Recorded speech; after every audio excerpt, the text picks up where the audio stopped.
Iran Israel সংঘাত কি বন্ধ হয়ে গেছে? নেতানিয়াহু প্রশাসন হয়তো স্বস্তিতে আছে তেহরানের নিকট ভবিষ্যতে ইসরায়েলে আক্রমণ চালাবে না, কিন্তু ইরানের আইআরজিসির নতুন বার্তা ইসরায়েলের ঘুম হারাম করে দিতে যথেষ্ট। 13 এপ্রিল ইরান ইসরায়েলের প্রতিশোধ হিসেবে অপারেশন টু প্রমিজ অভিযান শুরু করে।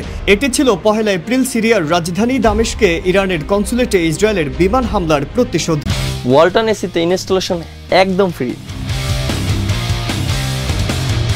ইসরায়েলের হামলায় সেদিন ইরানের আইআরজিসির 7 জন উপদেষ্টা নিহত হন। অপারেশন টু প্রমিস ছিল ইরান ইসলামিক এস্টাবলিশমেন্টের সবচেয়ে ব্যতিক্রমী সিদ্ধান্ত, জানিয়েছেন ইরানের ইসলামী রেভলিউশনারি গার্ডস আইআরজিসির commander in chief Hossein Salami. তিনি ইসরায়েলকে সতর্ক করে দিয়ে বলেছেন যে হামলার পুনরাবৃত্তি হতে পারে। ইরানের জাতীয় শিক্ষক দিবস উদযাপন একটি অনুষ্ঠানে সালামি জোর দিয়ে বলেছেন, টু প্রমিজ অপারেশনটি ইরানের জনগণের সংকল্পের প্রতীক এবং ইরানের গভীর প্রজ্ঞাকে প্রতিফলিত করে। তিনি হাইলাইট করেন, কয়েক দশকের মধ্যে প্রথমবারের মতো একটি বাহিনী যুদ্ধকে ইসরায়েলি সত্তার দখলকৃত অঞ্চলে স্থানান্তরিত করেছে।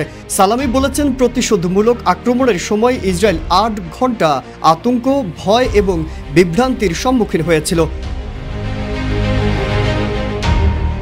কমান্ডার উল্লেখ করেছেন, ইরান একদিকে শুধুমাত্র একটি লক্ষ্যের বিরুদ্ধে অপারেশন টু প্রমিজ করেছে, ইসরায়েল দখলদার সত্তা, কিন্তু ইসরায়েল ইরানি ড্রোন এবং ক্ষেপণাস্ত্র আটকাতে যুক্তরাষ্ট্র, যুক্তরাজ্য, সৌদি আরব এবং জর্ডানের উপর নির্ভর করেছে। সালামি স্মরণ করেন যে তেহরান আশ্চর্য অস্ত্র ব্যবহার না করেই অপারেশন টু প্রমিজ চালিয়েছেন,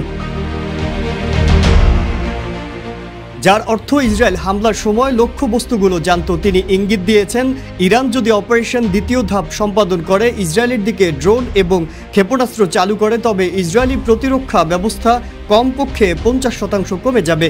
আইআরজিসি কমান্ডার 7 অক্টোবর ফিলিস্তিনি প্রতিরোধের অপারেশন আল আকসা ফ্লাডের জন্য ইসরায়েলি সরকারের গোয়েন্দা ব্যর্থতাকে দায়ী করেছেন এবং যোগ করেছেন, ইরানের অপারেশন টু প্রমিজ ইসরায়েলের ব্যর্থ প্রতিরোধকে আরও উন্মোচিত করে দিয়েছে। সালামি 4 দশকেরও বেশি সময় ধরে চাপ ও নিষেধাজ্ঞা সহ্য করার পর বিজয়ী এবং স্থিতিস্থাপক হয়ে ওঠার জন্য ইরানের প্রশংসা করেন। মাজহারুল আলম, ইত্তেফাক।